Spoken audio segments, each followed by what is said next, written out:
Alright, hello. First of all, thank you everyone for your kind wishes. After laying down a bit for a few days, I actually feel a lot better.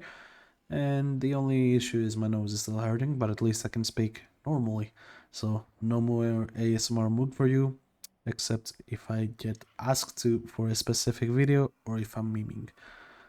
For now, we're gonna talk about the Proboscis Cernos today. After the Mutilis Cernos video, a lot of people commented that people don't use the Mutilis Cernos anymore because the Proboscis Cernos needs the Mutilis Cernos to be built. So the Proboscis Cernos itself is a way more popular weapon, and a lot of people actually wanted a build for this. So I'm gonna show you, as I did with my recent weapons, some gun mechanics and showcase what exactly is happening with every gun. So Proboscis Cernos, we shoot it, then it sticks to the ground, gets enemies within, then explodes and deals viral. Can also have a chance to deal viral and any status effect it has while it's grabbing the enemies, which is very useful because you can get multiple viral procs with one shot, especially if you have enough multi-shot. So that's some really nice quality of life here that you can have. Low crit chance, really high status chance, as I said, really high viral damage, viral innate, viral explosion, pretty good. Very low ammunition, so mutation is, recommended. I just haven't formatted it enough to add it in there. And I'll have two builds here, and we're gonna compare the two and show some synergies. So this build, before we go, is corrosive based build. Since viral is innate, so we can go viral corrosive, get a very deadly combo. So you're gonna see what's nice about this build. You're gonna see, in general, both builds, where they would be used, and you can take whichever you'd like. Both of them would work just fine. So, oh yeah, also wait, forgot. I didn't show you guys the Riven. The Riven mod is CD multi-shot damage plus recoil, so get to 3 multi-shots, extra hits, very nice, and damage is also nice. CD doesn't matter except you get Kabat buff, but it's something I rely on and I do play with Arcane Avenger a lot. So, if we shoot it now, we're gonna see. It grabs them, as you see, we get 4 corrosive stacks on that guy, 5 on that guy with 2 viral, 7 on that guy, 3. So, it's obviously stacking a lot of corrosive frogs onto each other very quickly. So, obviously before it stacks it doesn't deal a lot, but once it does stack, like now, we're gonna respawn these enemies and you're gonna see its capability.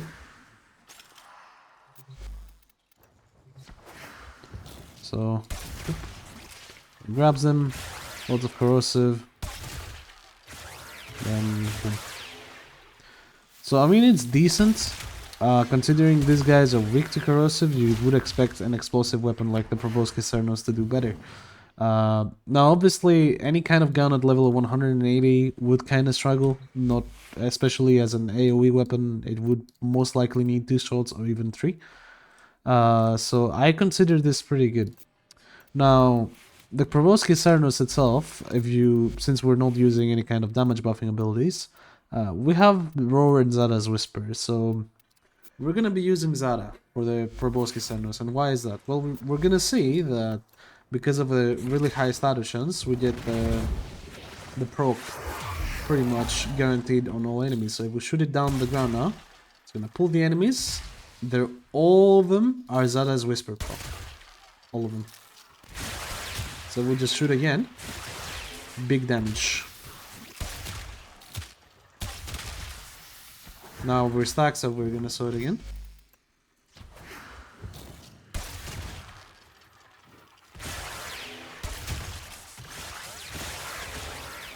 So yeah, quite a lot of procs from that. They're being shared around everyone. And that's one build. So this is the build that I would probably take if I was just playing whatever. If I was playing against a bunch of Grenier enemies, I was looking for a setup with like Protea Dispensary and, just having fun with that, I would probably pick something like this. But there is another build that I have, and the main build that I use, and the setup that I use with the Proboscis Cernos. So one thing to mention before I go is longbow sharp shots. You could use this, right? But the issue with longbow sharp shot is that you have to hit a headshot. And on the Proboscis Cernos, you want to aim at the ground so your enemies get grabbed at a specific point, and you do not generally want to aim directly at the head of the enemy. It's not like the Mutalis Cernos where you actually have to hit the enemy to get all the procs. So primary merciless, way more ideal to do this. So that's all about the arcane. Now this is the other build. Now the other build is pretty much identical to this. The only real difference on this build is that we have gas instead of corrosive. Now this may sound weird at first, for sure, because gas damage is very underappreciated, I would say. You can use a lot of gas-based builds if you have some damage buffing abilities. I will get to that in a different video, probably next week, because I need to set it up and shit. But to get this out of the way, very straightforward, we're just gonna stay pretty much ready. So the gas procs. They stack until 10. They used to stack indefinitely, but that got nerfed because gas procs used to be completely overpowered back in the day. So if we shoot now, you're gonna see we proc gas, and now because gas is procced, it's procced on all of them together. Now obviously this wasn't fair because I have Kavat buff, and the crit damage from the Riven mod actually works now in Dalzilla. This doesn't one-shot them usually, but it does deal more damage than Corrosive in general, so I'm gonna wait for Kavat buff to run out. Probably gonna keep aptitude stacks, even though the Kavat buff will run out. Okay, it's out. So now we do it again. This is the actual damage that we deal, much less. But we see the enemies are 6 gas procs, 2 viral. Generally that is very good, because if you just shoot a second bullet directly at them while they have this, they are 100% dead from the proc. The gas proc, the gas cloud, is just in the entire area that your Proboscis Cernos is covering, and therefore it will just kill them as long as you shoot a second bullet. So in terms of actually, you know, doing the thing, is not that great. But here's the interaction with Zada's Whisper in this. So if we add Zada's Whisper to the mix, right, and we shoot it now, Zada's Whisper reprocs gas, and gas reprocs it, and we have 10 gas stacks pretty much on all of them, and all of them take a lot of damage from that. You see 8 stacks of gas instantly. 10 on this guy. So, yeah. Obviously not very strong by itself, but it is on par with the Corrosive build in my opinion, just like this. But how do we take this even further, you may ask? Well, if you remember from an older video, I had a Garuda video where I showed you how to basically do level cap with any single weapon. And that was with Garuda. For some reason, Garuda with Zada's Whisper has some very, very interesting interactions. And this one is no different. This one is in fact a bit more crazy, so I'm gonna showcase that real quick. So, as with the other time, we're gonna stack our passive by shooting these enemies with fourth. And killing them, 90% damage is quite enough. And now, you see, if we use our 4 of them, so they guaranteed bleed, and we throw this down, you see how many bleed procs they have? This is because every instance of damage from the Proboscis Cernos counts as a bleed proc, and also all the gas procs also count as a bleed proc. Here they didn't because the debuff ran out, but if I do it again, you see 19 bleed procs on him with 3 gas procs and just the... yeah. 292,000 damage on him. Very, very strong. The only kind of downside that this has is that if you bleed and then you just shoot at the general direction, they don't get pulled because they're staggered from the bleed. But it's still super devastating. Like, when I ran out of Zada's Whisper. But yeah, when I tried it on an endurance mission, I would easily kill anyone even without any stacks until level 2000. Like, completely unstacked from the Proboscis Cernos. As long as my passive was stacked, I would be able to one-shot level 2000 enemies with ease. So, you can imagine how strong this can be in actual missions, especially in tight hallways, like the Mars Halcet or the Grenier Galleon Halcets. Like, that is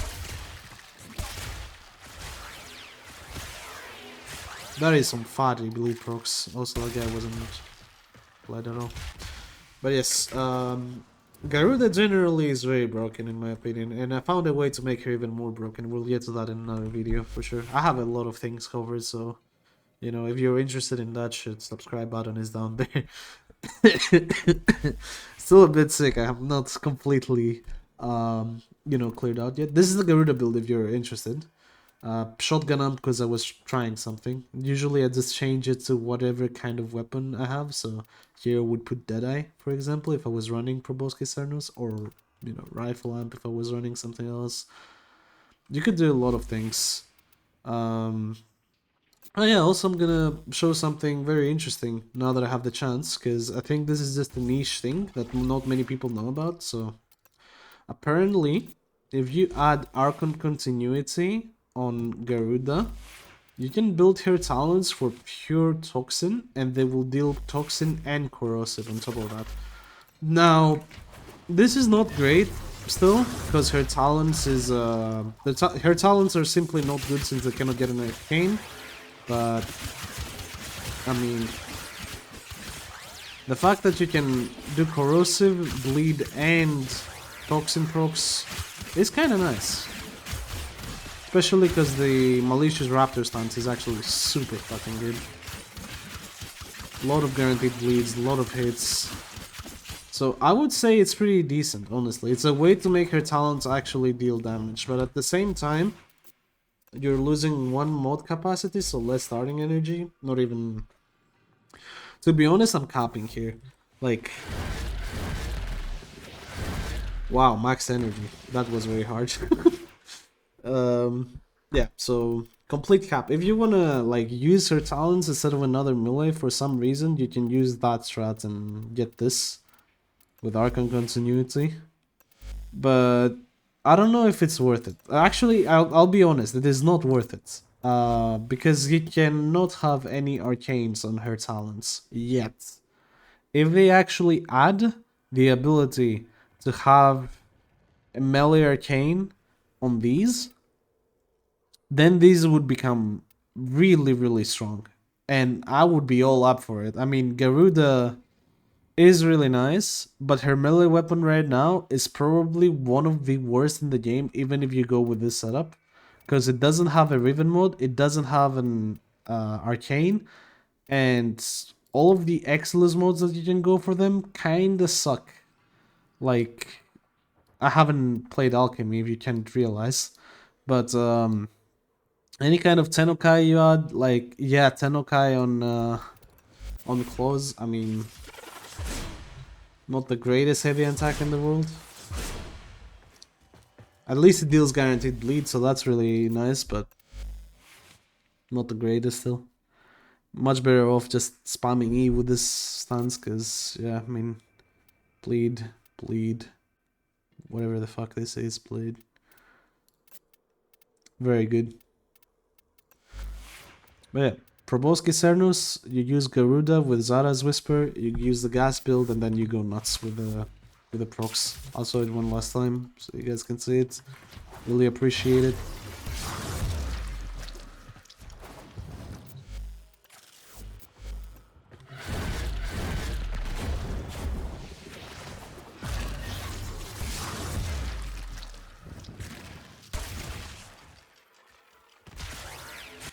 Bleed procs, 12 bleed procs.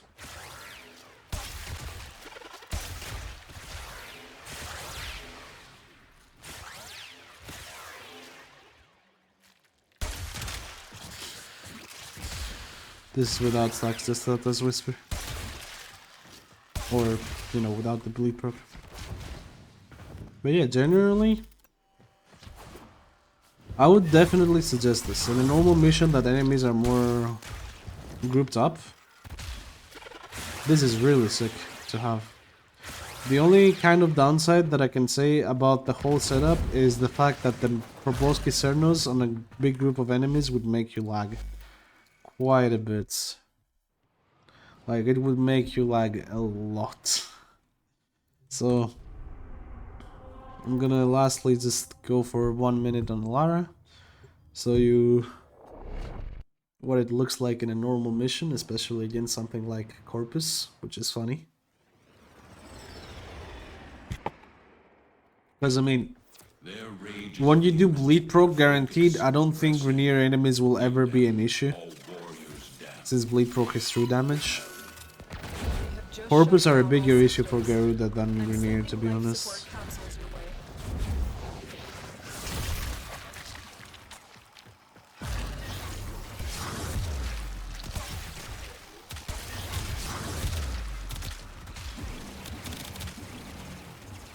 Yeah.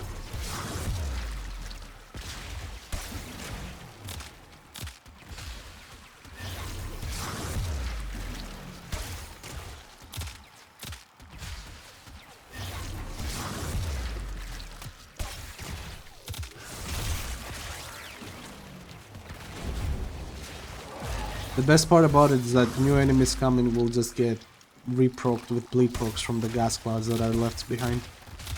But yeah, as you can see, my FPS was going nuts on that first shot because there was a lot of tentacles grabbing those enemies.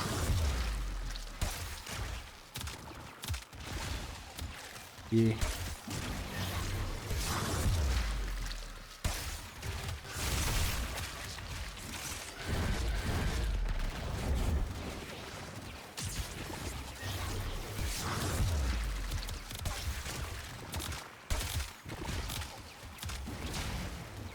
But yeah, Garuda is cool, not gonna lie.